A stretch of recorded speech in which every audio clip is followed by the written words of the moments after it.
The East African Health Scientific Conference begins tomorrow as Service Cluster convenes to look at final touches. The meeting, chaired by Vice President Josephine Joseph Lagu, aims at enhancing interministerial coordination and efforts to strengthen strategies for the effective delivery of essential public services across the country. As Ayuel Ring Arop reports, Vice President Josephine Lagu and the World Bank Group Country Manager Charles have discussed areas of cooperation between South Sudan's government and the global financial institution.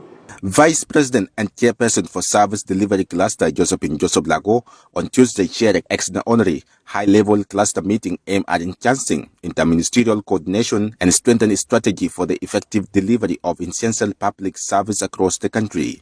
In a statement to the media, the Minister of General Education and Instruction, Kuyok Abul Kuyok, announced the commencement of 10th East African Health Scientific Conference, which is scheduled to kick off tomorrow in Juba.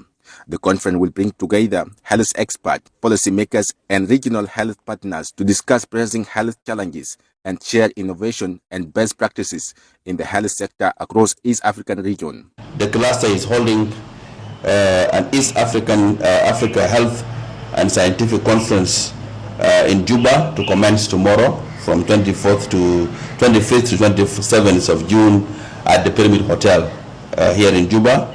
Mr. Kuyok also briefed the cluster on the delay in marking the Senior 4 examination papers, attributing it to the current cash availability issues at the central bank. The Ministry of Finance have paid the funds for this particular exercise, but unfortunately there is no liquidity in the bank. Colleagues in the central bank are doing their best to provide the cash, and we hope that by next week we'll be able to call the markers to Juba to be able to commence the marking of Senior 4 examination. In other news, Vice President Josephine Lago and the country manager of the World Bank Group for South Sudan, Charles Anderland, discussed areas of cooperation between the government of South Sudan and the World Bank, focuses on the strengthening the education and health sectors, which are central to the country's development priorities. We stressed again and discussed very much the importance of the government meeting its commitments in terms of delivering services and financing the delivery of social services going forward. I look forward to continuing the close cooperation that we have with the government and other implementing partners in order to deliver these very important services for the people of South Sudan, because education and health is the now and the future for its people. The Vice President's Press Secretary Rosario Machelo stated that Vice President Josephine Lago expressed gratitude to the World Bank Group for its continued support to the government of South Sudan. The two discussed cooperation between the government of South Sudan and the World Bank Group, especially health and education projects supported by the World Bank Group.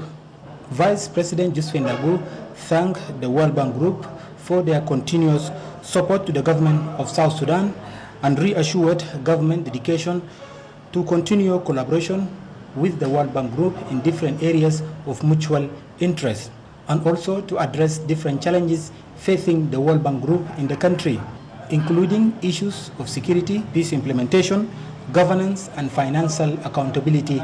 The meeting marked another milestone in ongoing collaboration between the South Sudan and the World Bank Group in addressing the country's pressing development challenges. Reporting for the SSBC News, Ayuel Ring Arop, Juba.